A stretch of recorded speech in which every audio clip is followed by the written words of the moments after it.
Bonjour à tous et à toutes. Alors nous voilà pour un petit tuto très simple dédié aux débutants principalement, parce qu'il n'y a rien d'autre qu'un dessin, deux révolutions, deux extrusions. Voilà, vous l'avez vu, c'est très simple à faire.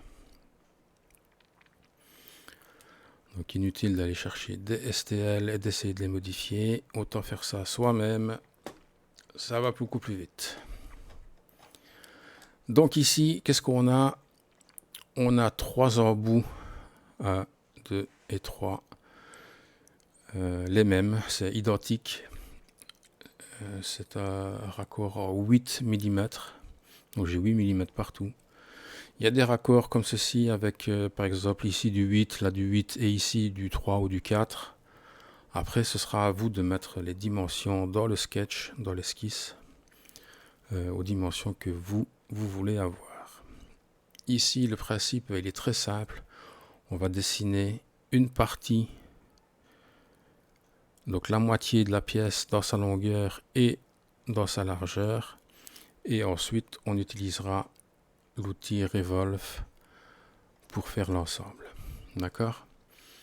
Alors on va faire un nouveau document, un nouveau sketch, un nouvel esquisse. Je vais la mettre sur le sol, comme ceci, vu que c'est destiné à être imprimé. Et je viens tracer deux lignes, comme ceci. Tout simplement comme ceci. Alors, on va supprimer les contraintes de perpendicularité. Je n'en veux pas, je veux une contrainte d'horizontalité. Voilà. D pour dimension. Et je vais mettre 55 mm pour chaque ligne, comme ceci. 55 mm, ça va être la longueur totale ici de mon raccord. Alors, ces deux lignes-là, je vais les contraindre à être au milieu sur le point central, avec la contrainte midpoint, donc point du milieu. Je clique sur la ligne, je clique sur le point, et la ligne se met toute seule. Voilà. Escape, je mets un petit peu d'ordre dans mes dimensions. Voilà, et je sélectionne maintenant la touche CTRL appuyée et je transforme ces deux lignes en centerline, donc en axe, comme ceci. Donc on peut le voir, on a un grand trait, un petit trait, un grand trait, un petit trait, c'est synonyme d'un axe dans le dessin technique. Alors, on va dessiner maintenant notre forme, grossièrement et vraiment sans se frotter la tête. Voilà. On essaye de respecter un minimum les dimensions, plus ou moins. Hein. Voilà, on fait en gros, mais vraiment du grossier. Voilà, on fait des dots ci. Où est-ce que j'en ai là? Ça devrait être bon. Ok. Donc je vais en avoir une, deux, trois, plus celui-là. Ok. Je viens maintenant créer des filets, donc un congé, ici dans le coin qui est ici. Et je vais changer la dimension en 0.5. Voilà, comme ceci. Maintenant, je vais refaire la même opération, congé, avec les bouts qui sont ici. Je clique sur les pointes dans l'ordre, comme ceci. Et je mets 0.25. Voilà. Je viens aussi, tant qu'on y est, mettre les dimensions. D pour dimension. Je sais que de là à là, j'ai 5 mm. Pareil, de là à là, j'ai 5 mm. De là à là, je sais que j'ai 5 mm. Et je sais que de là à là, je vais avoir 5 mm aussi. Voilà.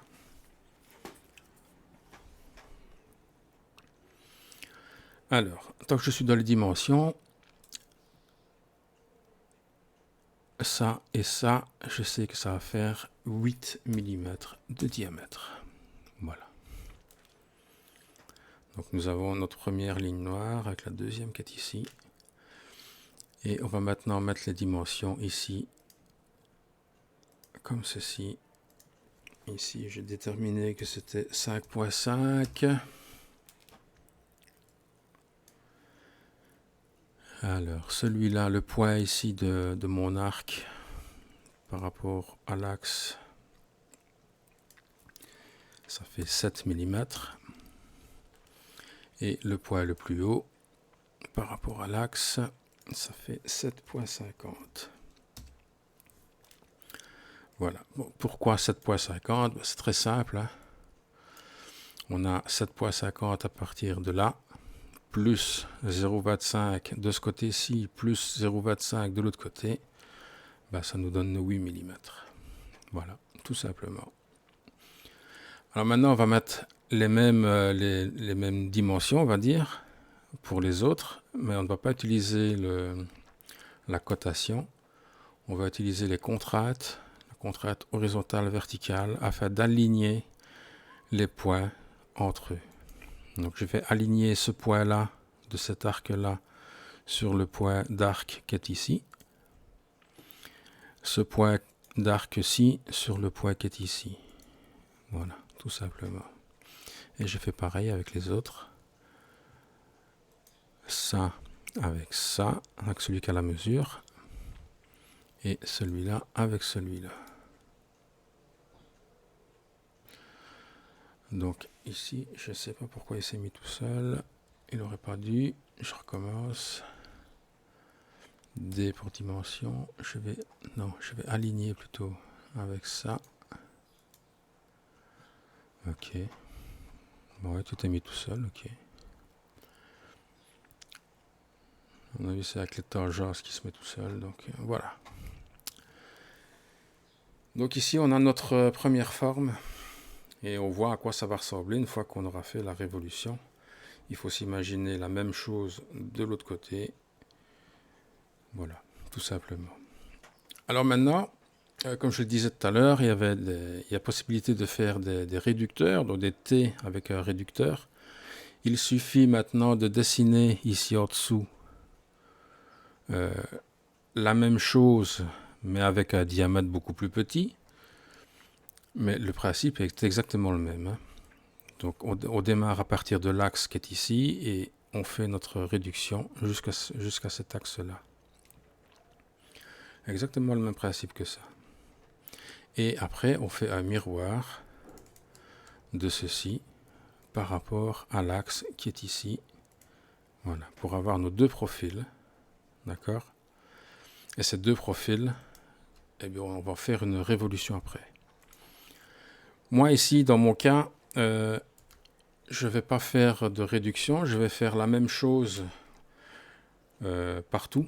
Donc ici, il y aura la même chose ici et la même chose ici. Et pour ce faire, je vais utiliser le circular pattern, donc le réseau circulaire. Je vais sélectionner mes lignes par un double clic. Ça a sélectionné l'axe. Je vais faire CTRL et je clique sur l'axe pour le désélectionner. Je vais sélectionner maintenant le point central. Donc ça va être le point central qui est ici.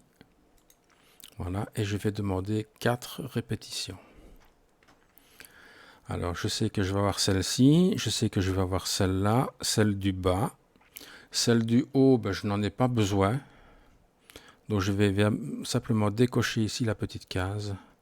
Comme ça, il ne le met pas. Donc il faut s'assurer que ici Suppress soit coché pour pouvoir le faire. Si ce n'est pas fait, je n'ai pas la possibilité de le décocher. D'accord? Donc ici, je fais OK. Maintenant, j'ai mes 3 profils que je peux sélectionner. Mon sketch est totalement terminé.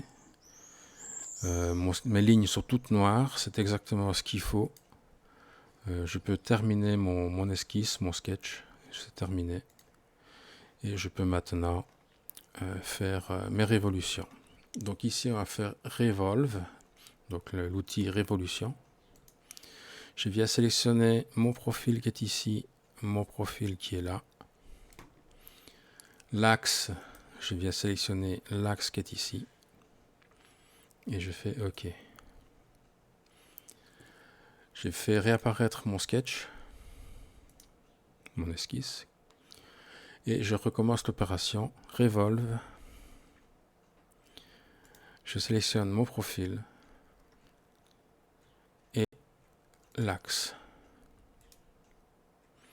Alors ici, attention,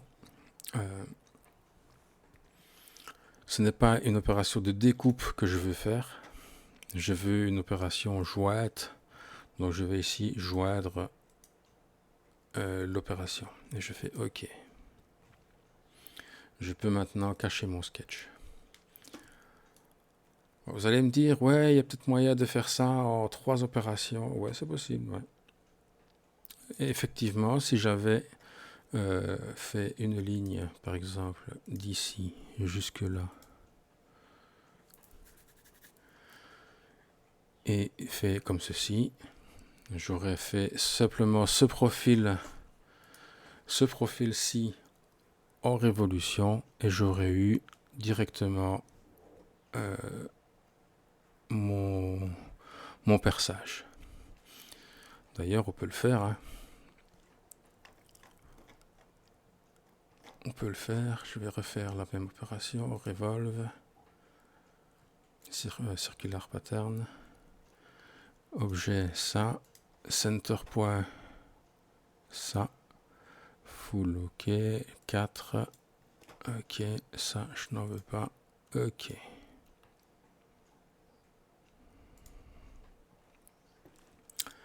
Donc ici, je viens me mettre ici en arrière. Delete all after history. Je fais apparaître mon sketch. Et je vais faire une révolution donc de ça, par rapport à mon axe.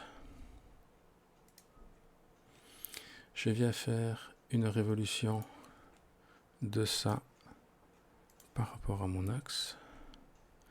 Là, je me mets en joint. OK. Et voilà le travail. Sauf que, voilà pourquoi le faire en 2 fois. Si je me mets en section analysis, eh bien, voilà ce qui se passe. Donc, je suis quand même obligé après de faire une extrusion pour aller modifier ça et corriger ça qui n'est pas un bon plan. Donc, on revient en arrière. On réédite le sketch, d'accord, et on efface ce qu'on a fait, qui ne sert strictement à rien. Voilà. Donc, on recommence. Révolution. On sélectionne les deux, l'axe, on fait OK. Révolution, profil, on sélectionne l'axe, on se met en joint et on fait OK. Voilà. On peut cacher le sketch. Faire une extrusion, donc E pour extrude. On vient sélectionner la petite face qui est là et on traverse de long en large toute la pièce en cut et on fait OK. On fait pareil de l'autre côté, extrusion, comme ceci. Et là, il faut faire attention, car si je fais du à l'œil ou de l'à peu près, ça ne va pas le faire. Je vais vous montrer ce que ça fait si je dépasse. Je fais OK. Je vais faire une section analysis. Voilà. Voilà ce que ça fait si on dépasse. Vous voyez? Ça vient grignoter dans l'autre partie ici en haut, forcément. Donc ici, on va rééditer pour corriger. Et la dimension qui est ici, on va faire moins. On va ouvrir la parenthèse. On va mettre 55 qui est la longueur totale. du raccord, divisé par 2. On ferme la parenthèse et on fait OK. Maintenant, la découpe arrive pile poil au milieu et c'est parfait. Voilà. Donc maintenant, ce qu'on peut faire actuellement, on peut rajouter un filet ici de 1 mm, c'est pas trop. Normalement, ça devrait le faire. OK. Et je peux faire aussi un filet sur l'autre côté, comme ceci. On peut mettre 1 mm aussi. Et OK. Voilà.